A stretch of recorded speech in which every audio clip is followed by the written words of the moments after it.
Hello everyone, आज हम आपको 10th क्लास का फिजिक्स के क्रैश कोर्स कराने जा रहे हैं।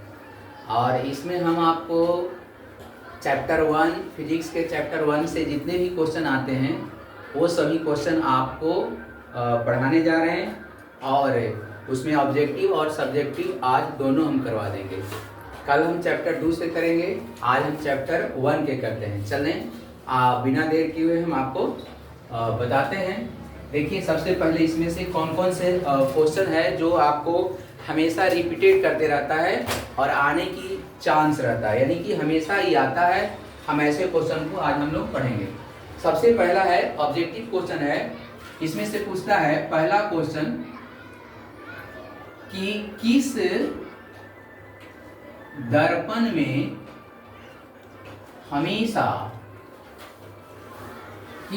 में हमेशा सीधा और आभासी अर्थात काल्पनिक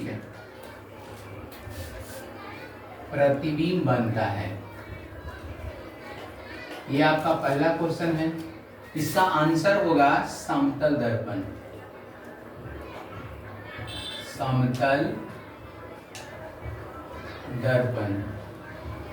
दूसरा क्वेश्चन है, पूछता है प्रकाश परावर्तन के कितने नियम हैं।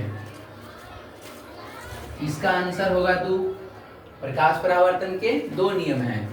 आप जानते होंगे, आपतित किरण, परावर्तित किरण तथा आपतन बिंदु पर डाला गया लंब, ये तीनों जो है एक ही तल में होता है। ये पहला नियम हो गया। दूसरा, आपतन कोण परावर्तन कोण के बराबर होता है। ये 2 नियम है प्रकाश परावर्तन के। तीसरा क्वेश्चन है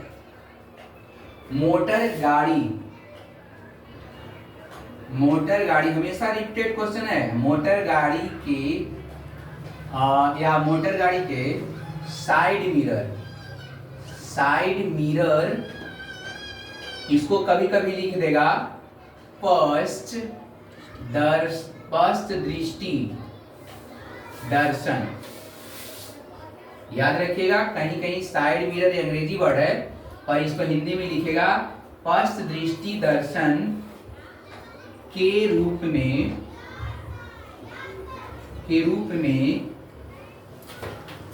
किस दर्पण का प्रयोग किया जाता है। किस दर्पण का प्रयोग किया जाता है। इसका आंसर होगा उत्तल दर्पण। उत्तल दर्पण क्यों? क्योंकि इसका दृष्टि क्षेत्र ज्यादा होता है। पहला कारण है दृष्टि क्षेत्र अधिक होता है, और दूसरा, इसमें हमेशा सीधा बनता है प्रतिबिंब। हमेशा सीधा प्रतिबिंब बनता है। ये 2 कारण है जिसके कारण उत्तल दर्पण का उपयोग साइड मिरर के रूप में किया जाता है। चौथा क्वेश्चन है हजामत। वहां पे लिखेगा हजामत बनाने में किस दर्पण का उपयोग किया जाता है। तो हजामत बनाने में ऐसे अवतल दर्पण का छोटा टुकड़ा होता है समतल दर्पण। तो हजामत बनाने में ये अवतल कहेंगे। देखिए वहां पे आपको किस प्रकार के आपको देता है। अवतल दर्पण भी हो सकता है और समतल भी हो सकता है, लेकिन समतल दर्पण ये दोनों हो सकता है, क्योंकि ये अवतल दर्पण का ही छोटा टुकड़ा होता है समतल दर्पण। ये कंफ्यूज करने वाली क्वेश्चन है। ठीक है। अगर अवतल दर्पण दे है, समतल न दे है तो अवतल पर मार दीजिएगा। अगर अवतल दिया हुआ है, समतल नहीं, अवतल नहीं है, समतल है तो समतल पर मार दीजिएगा, क्योंकि ये समतल दर्पण नहीं होता, अवतल का ही छोटा टुकड़ा होता है। जैसे मान लेते हैं कि बहुत बड़ा ये अवतल दर्पण है, इसमें से छोटा सा हिस्सा काट लें तो देखिएगा ये समतल टाइप का हो गया। तो यही अवतल दर्पण का ही छोटा टुकड़ा होता है, छोटा हिस्सा होता है समतल दर्पण। तो उस पर आपको संभल के लगाना होगा। 5वां क्वेश्चन है, अवतल दर्पण क्या है इसमें? अवतल दर्पण या कोई भी दर्पण, अवतल दर्पण की फोकस दूरी आपसे पूछेगा। यहाँ पे अवतल हो या समतल हो या जो भी हो, आपसे अगर पूछे कि दर्पण की फोकस दूरी वक्रता त्रिज्या की क्या होती है, तो ये आधी होती है, फोकस दूरी हमेशा वक्रता त्रिज्या के आधी होती है, इसीलिए वक्रता त्रिज्या में आधा करेंगे तो फोकस दूरी के बराबर हो जाएगा। अगर हम इसको हटा दें, 3 से गुना करेंगे तो 2f हो जाएगा, यानी कि 2f, देखिए फोकस दूरी को दुगना कर दिए तब वक्रता त्रिज्या के बराबर हो गया। इसका मतलब ये दुगना था पहले से, इसीलिए ये आधा, तो इसको दुगना करेंगे तो इसके बराबर हो गया, यानी वक्रता त्रिज्या की आधी होती है फोकस दूरी। और अगर फोकस दूरी कहे कि वक्रता त्रिज्या में क्या संबंध है, तो ये बराबर r/2 ये ही संबंध भी है, जो आपको ये क्वेश्चन 3 अंक के आपको पूछते हैं। आगे चल करके हम लॉन्ग क्वेश्चन में साबित करेंगे। अगला क्वेश्चन है, आपसे पूछ सकता है कि गोलीय दर्पण के कितने भाग होते हैं, तो इसका आंसर होगा 2। अब याद कर लेना है कौन कौन भाग है।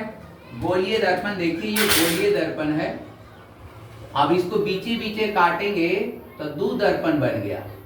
ये मुख्य हिस्सा बीचे बीचे काट देंगे, ये वाला भाग को कहेंगे उत्तल दर्पण और ये वाला भाग को कहेंगे अवतल दर्पण। तो गोलीय दर्पण के 2 भाग हो गया, एक उत्तल दर्पण और एक अवतल दर्पण। तो कितने भाग गोलीय दर्पण का हुआ? 2 भाग। कितने भाग हुआ? आप लोग भी बोलो, कितने भाग हुआ? गोलीय दर्पण के कितने भाग होते हैं? 2 भाग होते हैं। कौन कौन? उत्तल दर्पण और अवतल दर्पण। कैसे हो गए देखिए ना, गोलीय दर्पण है, हम इसको गोलीय दर्पण को ये आपका कहा जाए मुख अक्ष है, इसको बीचे बीचे हम काट देंगे तो एक भाग देखिए इधर वाला उत्तल और इधर वाला अवतल कहलाएगा। तो गोलीय दर्पण के कितने भाग? 2 भाग। 7, क्वेश्चन नंबर 7 में देख लीजिए क्या है। आपसे पूछेगा आपतन कोण किसके बराबर होता है? किसके बराबर होता है? तो आपतन कोण, ये देखिए आपतन कोण, और ये है परावर्तन कोण। तो आपतन कोण किसके बराबर? परावर्तन कोण के बराबर। किसके बराबर? परावर्तन कोण के बराबर है। समझ रहे हो तुम लोग? सभी परावर्तन कोण के बराबर होता है। अब आपको ऐसा क्वेश्चन पूछता है, इसका आंसर बहुत सा है, बहुत सा आंसर है, तो इसको समझना पड़ेगा आपको। पहला ये सवाल है कि इनमें से कौन दीप्त पिंड है? अब देखिए ये बहुत से सवाल, इसके जवाब बहुत से मिलेंगे, इसलिए इसको समझिए। इनमें से कौन दीप्त पिंड है? दीप्त पिंड का मतलब होता है जिससे प्रकाश निकले।